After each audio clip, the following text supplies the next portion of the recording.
Here we go with the Game 2 recap from the World Chess Championship. We'll try to keep it quick and highlight the main points. So we have Magnus with the white pieces, d4, knight f6 by Jan, c4, e6. Jan has been known to play e6 or g6, but in one of our previous videos we looked at when Jan plays e6 and d5, getting into sort of a queen's gambit declined. He has done pretty well against Magnus in their recent rapid games online. So he's going with his solid repertoire, d5, and here we see g3 by Magnus, opting for a Catalan opening. This is something that I've played quite a bit as white myself. Now we see some standard moves here, castle, castle, the main line, d takes c, queen c2, trying to regroup this pawn, and usually black gives the pawn back and plays a move like pawn to a6. But in this case, Jan plays the second most popular move, pawn to b5, holding the pawn and possibly showing his intentions of playing a more aggressive game, more dynamic game. And at this point, Magnus plays a very rare move.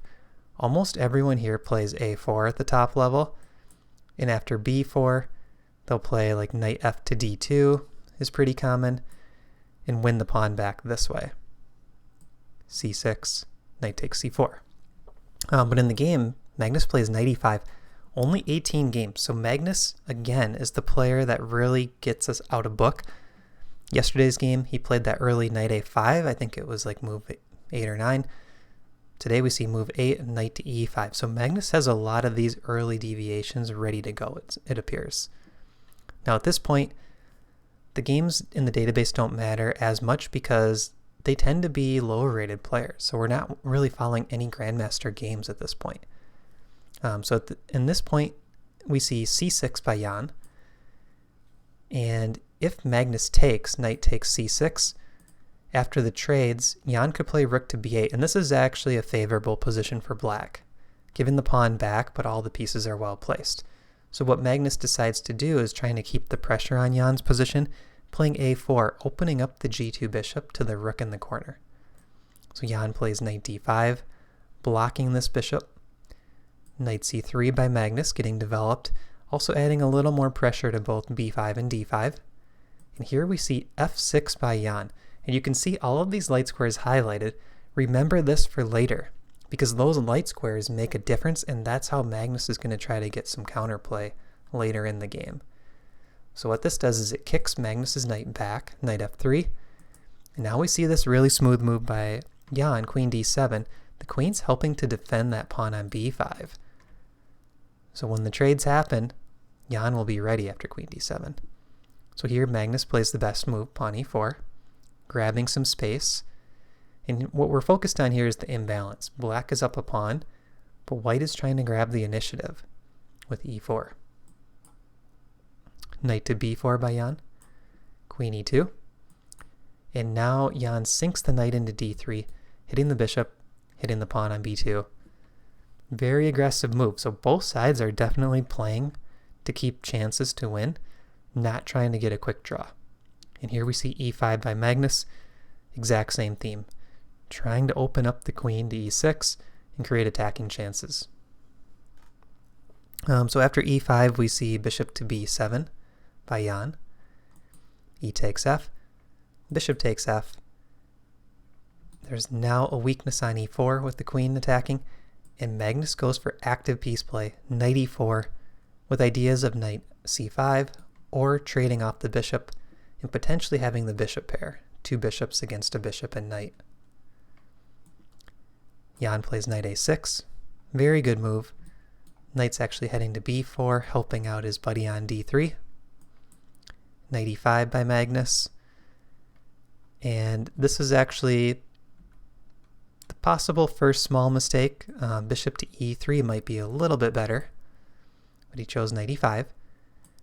Bishop takes, pawn takes, and instead of trying to win this extra pawn back with knight takes e5, that allows some chances for white. Moves like a takes b or knight g5 will give white an advantage.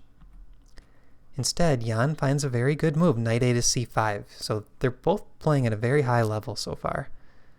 And you could maybe argue that black has just the tiniest edge here. Magnus plays knight to d6. Monster outpost for that knight. Can't be kicked out by a pawn. And after knight to d6, we see knight to b3 by Jan.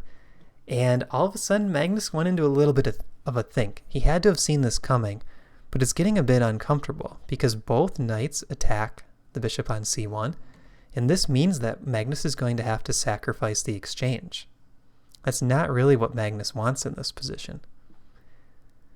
So now the best move for white is bishop to e3, sacking the exchange this way and keeping the bishop pair. And here Magnus makes a small mistake. Rook to b1, and actually in the next couple of moves, Jan starts to get some winning chances. Knight takes b1, rook takes back, knight takes, rook takes. We see the same imbalance, one rook for a minor piece, so there's a knight for white, a rook for black, and black does still have an extra pawn because there's 2 extra pawns on the queen side for black and 1 on the king side for white. So black is up a rook and a pawn for a knight. That's 3 points in terms of material. What does Magnus need to do 3 points down?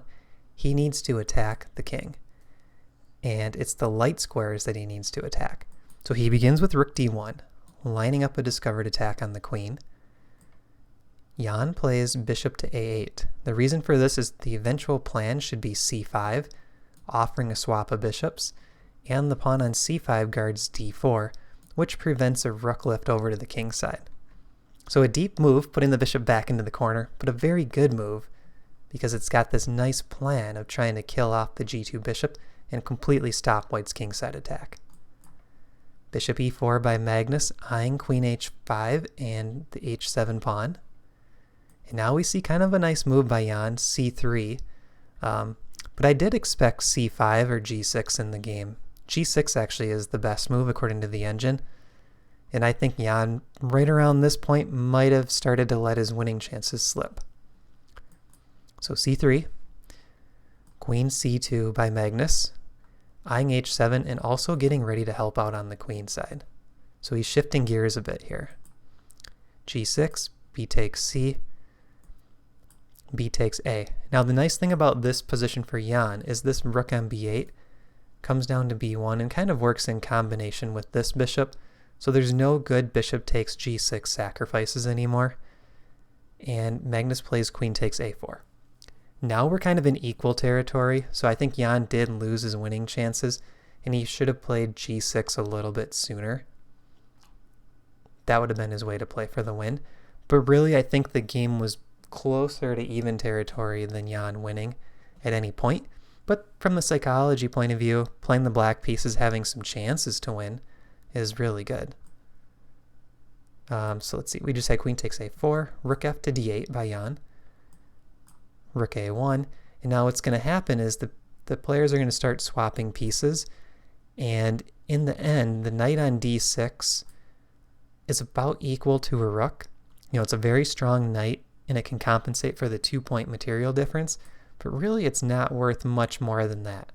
So Jan plays rook b6, and then there's always this threat of trading rook for knight in the air. So then we see queen takes c5, rook to b8, king to g2, a6, holding the pawn, threatening the queen trade. Magnus avoids the queen trade. Rook c6, queen d4, king to g8. So he's kind of avoiding the potential checks from the knight. c4, queen c7, and rook takes d6 is coming very soon. Queen g4, and now we see Jan sacrifices the exchange back. And here I think Jan is completely fine with the draw, but Magnus starts to press a little bit in traditional Magnus fashion.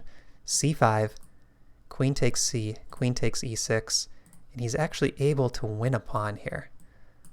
But this position is not too hard to hold for Jan, and we'll see after rook f8. I'll fast forward a few moves. The queens get traded, and Magnus tries to make some progress here, and he does get a passed pawn. And that's one of the keys to trying to win this position, is creating a passed pawn. But really the problem is it's too easy for black to just keep maneuvering the rook around, trading the pawns whenever possible. And in just a few moves here, we see the players agree to a draw, because there's no way to make progress. All right, so that's the game 2 recap. Tomorrow we will be live again for game 3. We'll have a recap after that. And future games, we will definitely have a recap of all of them. And it's to be determined yet if there will be live streams. So thanks for watching, and hopefully we'll see you tomorrow for the live stream.